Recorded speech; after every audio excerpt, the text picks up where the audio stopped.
What's good, YouTube? So today we're going to be looking at pickleball tips that I wish I knew sooner. These have massively helped me and I'm going to give them back to you so you can improve your game. Let's go. Tip number one. So if we're in the transition zone, we're moving up the court and we get a ball that's sitting up a little bit here, and what we want to do is we just want to blast that ball and go straight through the opponent. But our opponent is on that kitchen line, waiting for the counter, just sitting on it. So what you want to do, instead of just blasting it, just drop that ball, get up the kitchen line, and then get ready for the battle.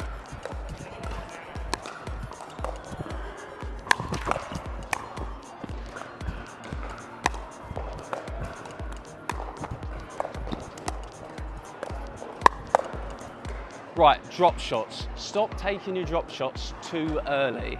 Okay, so we don't want to take the drop shot too early when there's too much pace there. We want some of the pace to fall off, okay? So we actually want the ball to fall past the apex, and as the ball's coming down, that's when we want to hit up on the drop shot. So let's get into it and show you some. Here we go. So this is not what not to do, is just taking it too early, and I'm just short hopping it. And now let it drop, get that apex, and then swing through the ball, and you're going to have a much easier time hitting those drop shots. Let's talk about drives, okay? We're also hitting the drives too hard. We shouldn't be hitting our drives at 100% power. We should actually be hitting them at closer to 60% power.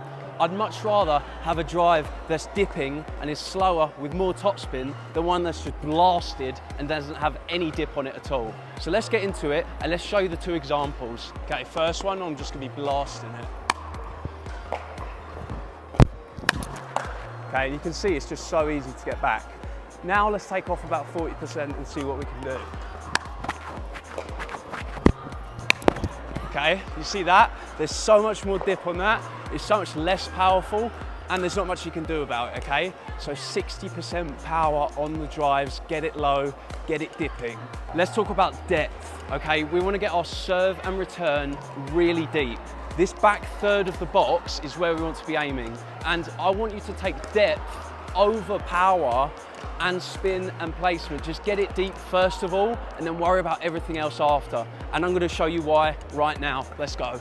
Okay, so this is gonna be the short serve. It's not really gonna produce much for me, and I'm not gonna have an easier next ball, okay? So you can see, I'm not really moving up the court much, and it's a fast, powerful serve with spin, but because it's not deep, it's not doing too much. If I get it deep on my serve, that's gonna set up an easier next shot, which is gonna make the point easier for me. So let's see a nice deep serve. Okay, let's show you one more of these deep serves. Okay, don't worry about pace. And then we're there, okay?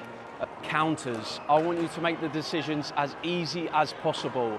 Let's break your body down into different sections, okay? For me, I've got 3 different sections. This section out here is my two-handed backhand counter.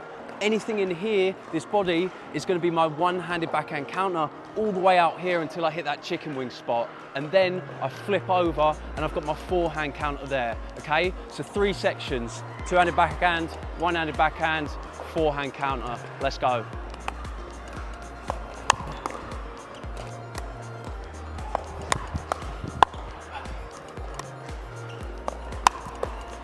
Let's talk about the cycle of constant improvement. We all want to get better at pickleball and we want to do it fast, okay? So here is how to do that, right? So we've got weaknesses in our game and we want to get better at those weaknesses. So go out, watch footage, learn from a coach, get a ton of those reps in when you're learning that new skill.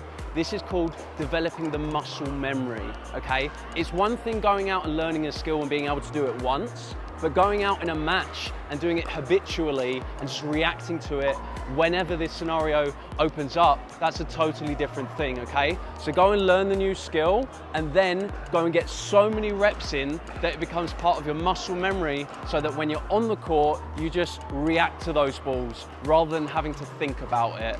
Don't pick too many things to work on. I want you to pick 1 or 2 things to work on and then go from there.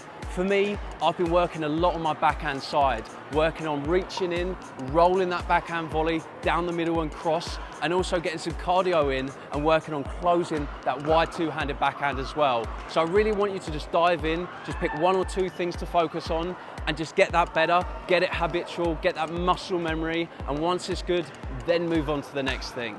That's my 6 tips for today. Stay tuned as I'm going to be bringing you 6 more very soon. Thanks for coming, and I'll see you on the next one.